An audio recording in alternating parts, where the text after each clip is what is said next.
Welcome to HealthyTube. Before we begin, please support the channel by subscribing and sharing it with your friends and family. Without further ado, let's get started.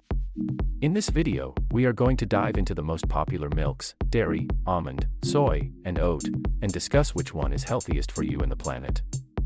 Nowadays, if you go to the store in search of milk, there are a vast variety of products to choose from. There is dairy milk, but there are also plant-based products. To turn a plant into something resembling milk, it must be either soaked, drained, rinsed, and milled into a thick paste or dried and milled into flour. The plant paste or flour is then fortified with vitamins and minerals, flavored, and diluted with water. The result is a barrage of options that share many of the qualities of animal milk. So, the question is, which milk is actually best for you?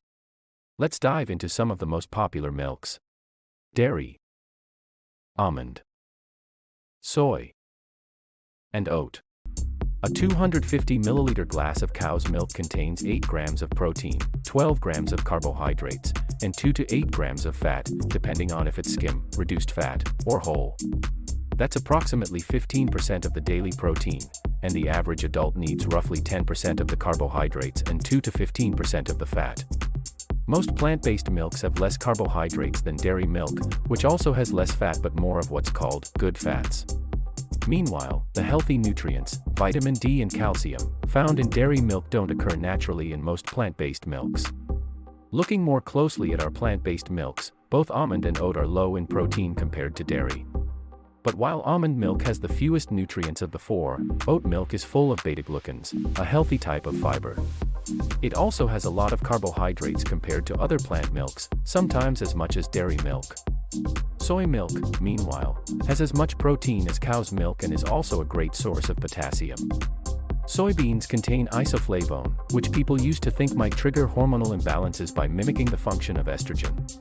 But ultimately, soy milk contains very small amounts of isoflavones, which have a much weaker effect on our bodies than estrogen does. Depending on individual circumstances, one of these milks may be the clear winner. If you're lactose intolerant, then the plant-based milks pull ahead really well. However, if you're allergic to nuts, almond milk is out. For people who don't have access to a wide and varied diet, dairy milk can be the most efficient way to get these nutrients. But, assuming everything else is equal, any one of these four milks is nourishing enough to be a part of a balanced diet. That's why, for many people, the milk that's best for you is actually the milk that's best for the planet. The one which uses the fewest resources and produces the least pollution. Did you know that it takes almost 4 square kilometers to produce just 1 glass of cow's milk? The land use for that drives deforestation and habitat destruction.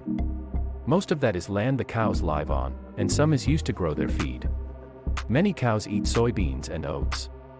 It takes much less land to grow the oats or soybeans for milk than it does to feed a dairy cow. Only about a quarter square kilometer per glass. Almond milk has similar land uses. But where that land is, also matters. Soybean farms are a major driver of deforestation, while oat and almond farms aren't. Making milk uses water every step of the way. But it's the farming stage where big differences emerge. Dairy milk uses the most water, about 120 liters per glass, mostly to water cows and grow their food. Almonds take second place, requiring more than 70 liters of water per glass. Most of that water is used to grow almond trees, which take years of watering before they start producing almonds. The trees must be watered consistently or they will die, while many other crops can be left fallow and still produce later.